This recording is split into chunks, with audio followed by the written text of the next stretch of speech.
I? A magnet. But the magnet is not attached to the iron filings. We can say the wire is attached to the fan and to the switch. So you put the switch on and then the fan moves. But here there is no connection, but still movement is happening, isn't it? I was seeing the program called Beyond Tomorrow the other day, and in that, the new technology that has come, you can take one instrument and the other instrument and just take close to each other. All the talks recorded in this program, in this recorder, they will get transferred into this just by taking close to it, and all the phone numbers in this will get transferred into this. Bluetooth is there, but this is even faster or greater.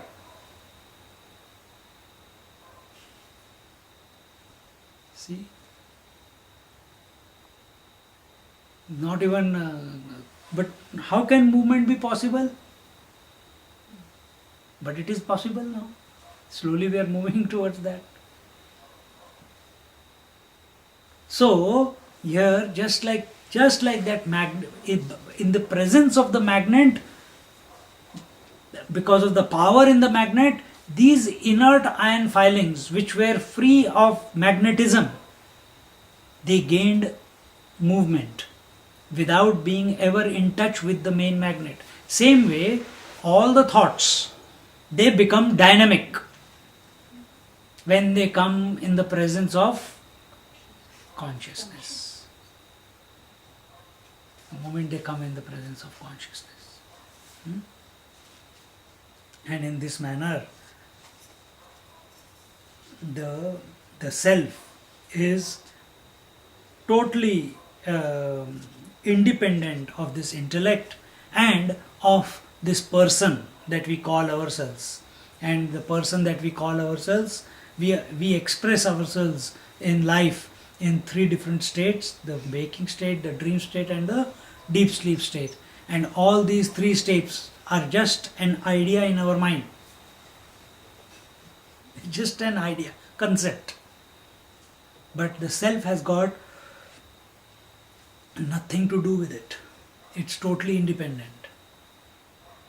The waking state is sattvic, the dream state is rajasic, and the deep sleep state is tamasic.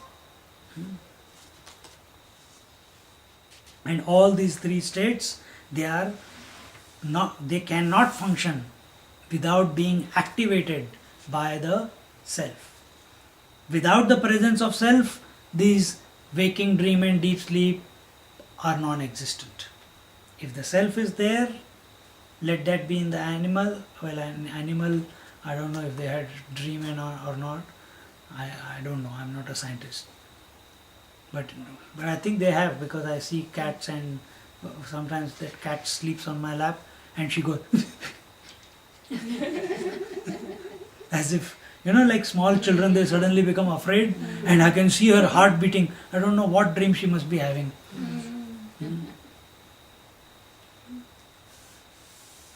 So,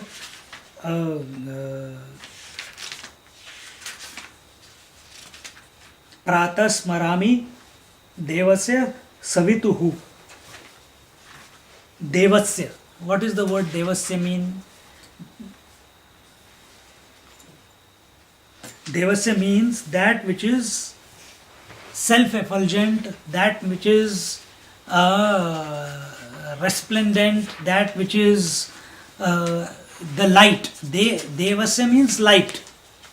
So why Prata Smarami Devasya? So it is not, people misunderstand and they say, oh, we must remember the God, Deva. Shiva is a Deva, Ganesh is a Deva, Lakshmi is a Deva, Krishna is a Deva. But no, a real meaning of Deva is should be understood. It is the resplendent light. Those who are shining of their own accord, that is Deva. And you must remember that. What is shining of its own accord? I'm not saying taking names of the Lord is right or wrong, no. But we must have a tuned in mind which is ready to go beyond the name and form. Those gods are there so that your Mind takes a support, but don't get stuck at the form. What is that form indicating? That form or God or whatever concept you have, what is it indicating? What is the light of light? What is that which is most resplendent? We must inquire. That is the self. Therefore, prata smarami devasya.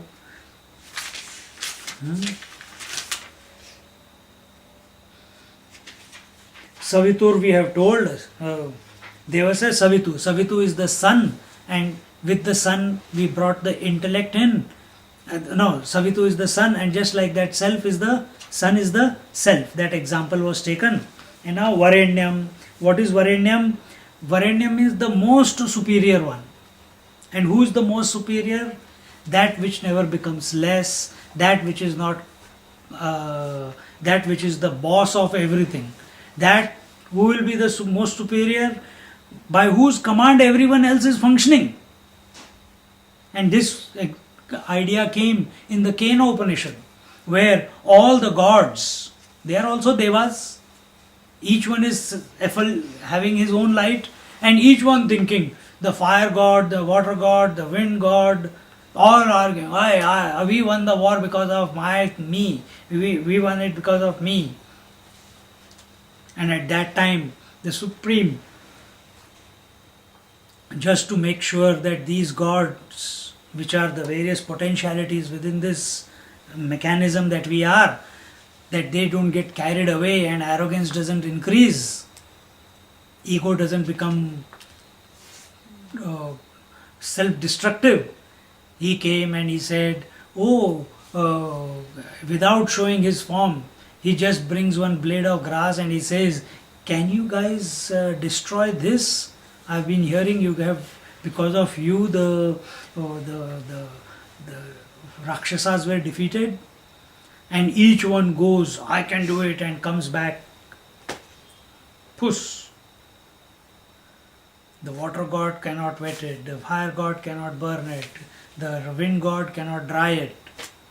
Then the god of gods, the Indra god, the god of the mind, he goes, I'll see. The moment he goes there, a thought comes to him. If all my friends were not able to burn, then this fellow, whoever he is, must be very powerful. And immediately, instead of challenging that, instead of showing his abilities in front of that blade of grass, he prostrates and says, O Lord, whoever you are, wherever you are, I know you are not showing me purposely, because the others could see him. Others can see him, the fire can see him. But the God of the mind itself cannot see, because the moment the Lord of the mind, the subtle mind, is trying to objectify the reality, it can never objectify the reality. So now the mind has to think about something other than the mind. When the mind is thinking about something other than the mind, what can it think about? Consciousness. It can only think about